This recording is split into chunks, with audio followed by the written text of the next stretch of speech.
ನೋಡಿ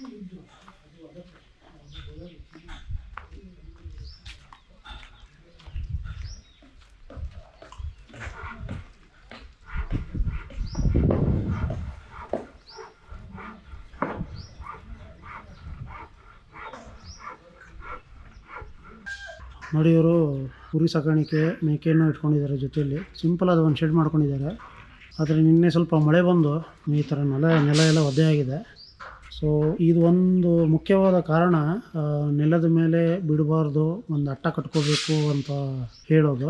ಇನ್ನೊಂದು ಏನಂದರೆ, ಓಕೆ ಅಟ್ಟ ಕಟ್ಕೊಳ್ಳೋಕ್ಕೆ ಆಗಲ್ಲ ನಮ್ಮ ಹತ್ರ, ಚಿಕ್ಕದಾಗಿ ಮಾಡಬೇಕು, ಲೋ ಬಜೆಟಲ್ಲಿ ಮಾಡಬೇಕು ಅಂದರೆ ನೀವು ಇಂಥ ಪ್ರಾಬ್ಲಮ್ ಬಂದಾಗ ಸುಣ್ಣ ಇಟ್ಕೋಬೋದು. ಸುಣ್ಣದ ಪೌಡ್ರ್ ನೀವು ಸಿಂಪಡಿಸಿದರೆ ಒಂದು ಅದು ತೇವಾಂಶ ಹೀರ್ಕೊಳ್ಳುತ್ತೆ, ಜೊತೆಯಲ್ಲಿ ಬ್ಯಾಕ್ಟೀರಿಯಾ ಜರ್ಮ್ಸ್ ಏನಾದರೂ ಇದ್ದರೆ ಅದು ಕೊಲ್ಲುತ್ತೆ.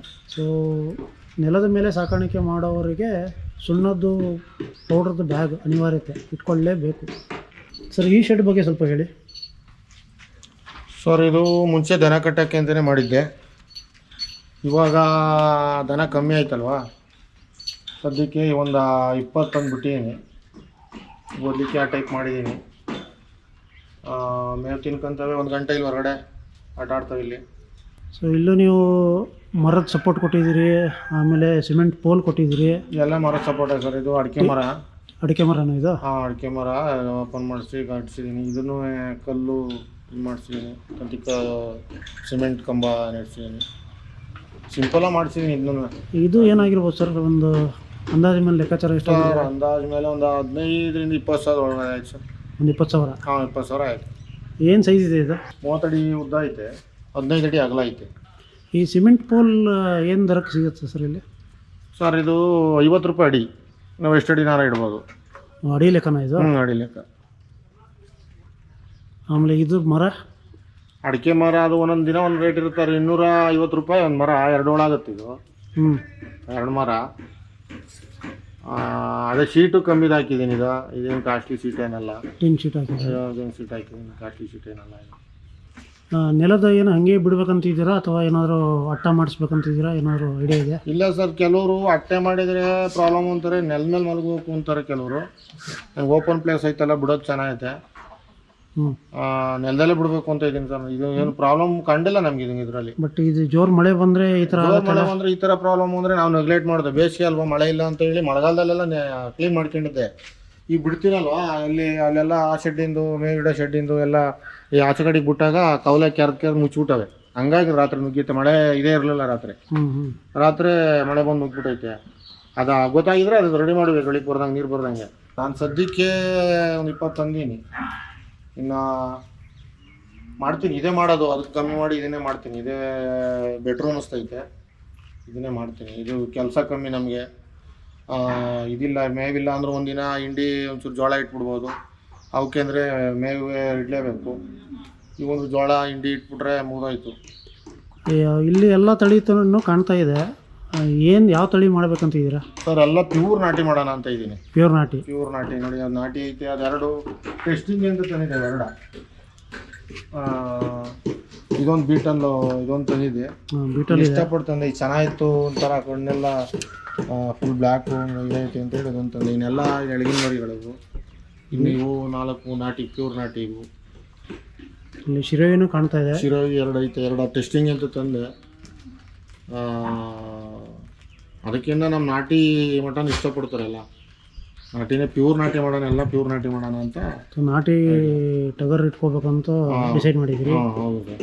ಟಗರ್ ಸಾಕಾಣಿಕೆ ಮಾತ್ರ ಮಾಡ್ತೀರಾ ಅಥವಾ ಹೆಣ್ಮರಿನೂ ಇಟ್ಕೋತೀರಾ? ಹೆಣ್ಮರಿ ಮಾಡೋ ಐಡಿಯಾ ಐತೆ. ಹೆಣ್ಮರಿ ಮಾಡೋಕ್ಕೆ ಅಂತಂದರೆ ಇವು ಅದೇ ಸಪ್ರೇಟ್ ಮಾಡಬೇಕು.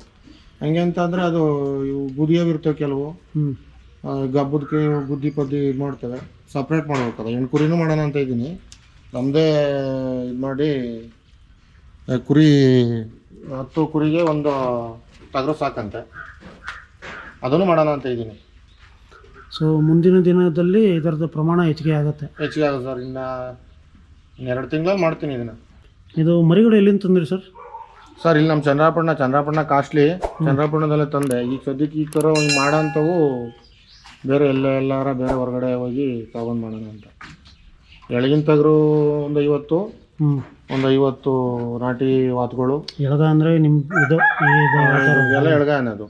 ಈ ಕಲರ್ದು ಕಂದು ಕೆಂದು ಬಣ್ಣ ಅದು ಇರುತ್ತೆ, ಈ ಕಲರ್ ಐತಿ, ಇದು ಎಳಗಾನೆ, ಇದು ಬಟ್ ಕಲರ್ ಚೇಂಜ್. ಇದೆಲ್ಲ ಎಳಗಂತಂದ್ರೆ ಅದು ಎಳಗ ಅಂದರೆ ಈ ಕಡೆ ಸಾಮಾನ್ಯವಾಗಿ ಕೆಂಗೂರಿಗೆ ಎಳಗಿನ ಮರಿ ಅಂತ.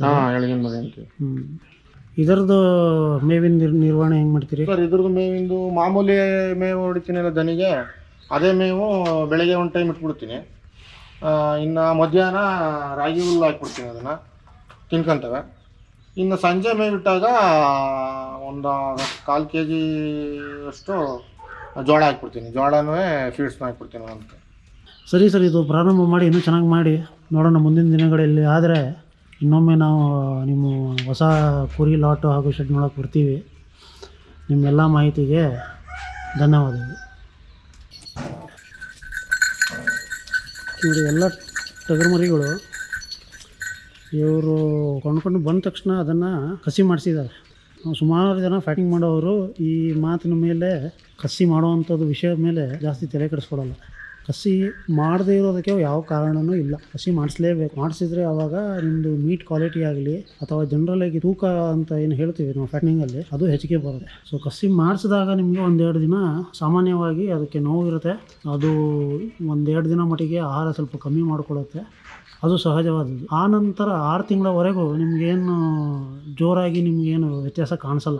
ಆದರೆ ನೀವು 1 ವರ್ಷ ಇಟ್ಕೋಬೇಕು ಅನ್ನುವಂಥ ಮರಿ ಇದ್ದರೆ ಯಾವ ಕಾರಣಕ್ಕೂ ಕಸಿ ಮಾಡಿಸದೇ ಇರಬೇಡಿ. ಕಸಿ ಮಾಡಿದ್ರೆ 6 ತಿಂಗಳ ನಂತರ ಅದರ ಬೆಳವಣಿಗೆ, ಒಂದು ಎಕ್ಸಾಂಪಲ್ಗೆ ಸಾಮಾನ್ಯವಾಗಿ ಕಸಿ ಮಾಡದೇ ಇರೋವಂಥದ್ದು ಮರಿ ನಿಮಗೆ ತಿಂಗಳಿಗೆ 3 kg ಡೆವಲಪ್ ಆಗುತ್ತೆ ಅಂತ ಅಂದ್ಕೊಳ್ಳಿ. 6 ತಿಂಗಳ ನಂತರ ಕಸಿ ಮಾಡಿಸಿರೋವಂಥ ಮರಿ ನಿಮಗೆ 1.5 ಪಟ್ಟು ಜಾಸ್ತಿ, ಅಂದರೆ 3 ಬದಲಿ 4.5 kg ಜಾಸ್ತಿ ಆಗುತ್ತೆ. ಸೊ ಇದು ನಿಮಗೆ ಮೇನ್ ಅಡ್ವಾಂಟೇಜ್.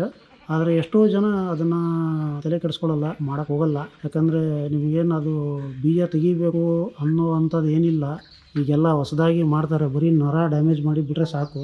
ಆದರೆ ನೀವು 6 ತಿಂಗಳ ಒಳಗಡೆ ಮಾಡಿಸಿದ ನಂತರ 6 ತಿಂಗಳ ಒಳಗಡೆ ಮಾರಿದ್ರೆ ನಿಮಗೆ ಅದರದ್ದು ಬೆನಿಫಿಟ್ ಸಿಗಲ್ಲ. ಇಟ್ಕೊಳ್ಳಿ, 1 ವರ್ಷ ಇಟ್ಕೊಳ್ಳಿ ಮರಿ, ಅಂಥ ಟೈಮಲ್ಲಿ ಕೊಟ್ಕೋಬೋದು. ತೂಕ ಚೆನ್ನಾಗಿ ಬಂದೇ ಬರುತ್ತೆ. ನಾವು ಮುಂದೆ ಮತ್ತೆ ಈ ಶೆಡಿಗೆ ಬರ್ತೀವಿ, ಅವಾಗ ಈ ಡೆವಲಪ್ ಆಗಿರೋ ಮರಿಗಳು ನಿಮಗೆ ತೋರಿಸ್ತೀವಿ. ಸೊ ಯಾವಾಗ ಮಾಡಬೇಕು ಅನ್ನೋದು ಒಂದಿದೆ. ಸೊ ನೀವು 3 ತಿಂಗಳಕ್ಕಿಂತ ಚಿಕ್ಕ ಮರಿ ಯಾರೂ ತರಬೇಡಿ. ತಂದ ನಂತರ ತಂದಿದ ತಕ್ಷಣ ನೀವು ಬೇರೆದೇನೋ ಮಾಡ್ತಿರೋ ಬಿಡ್ತಿರೋ ಕಸಿ ಅಂತೂ ಮಾಡಿಸಿ. PPR, ET, HS ಅದೆಲ್ಲ ಇಂಜೆಕ್ಷನ್ ಕೊಡೋದು ಇದ್ದೇ ಇದೆ. ಅದನ್ನು ಕೊಟ್ಟು ಕಸಿ ಮಾಡಿಸಿಲ್ಲ ಅಂದರೆ ನಿಮಗೆ ಆ ಬೆನಿಫಿಟ್ ಸಿಗಲ್ಲ. ಫ್ಯಾಟ್ನಿಂಗಲ್ಲಿ ಕಸಿ ಮಾಡಿರೋವಂಥ ಮರಿಗಳೇ ಇರಲೇಬೇಕು, ಮಾಡಲೇಬೇಕು. ಸೊ ಇದೊಂದು ಪಾಯಿಂಟ್ ಜ್ಞಾಪಕ ಇಟ್ಕೊಳ್ಳಿ. ಅದೊಂದು ಬೀಟಲ್ ಮರಿ ಇಟ್ಕೊಂಡಿದ್ದಾರೆ ಇವರು, ಓದ್ತಾ ಇದ್ರು. ಇದನ್ನು ಇವರು ನಾಟಿ ಜೊತೆ ಕ್ರಾಸಿಂಗ್ ಮಾಡಬೇಕು ಅಂತ ಇಟ್ಕೊಂಡಿದ್ದಾರೆ. ಕಸಿ ಮಾಡಿಲ್ಲ ಇದನ್ನು.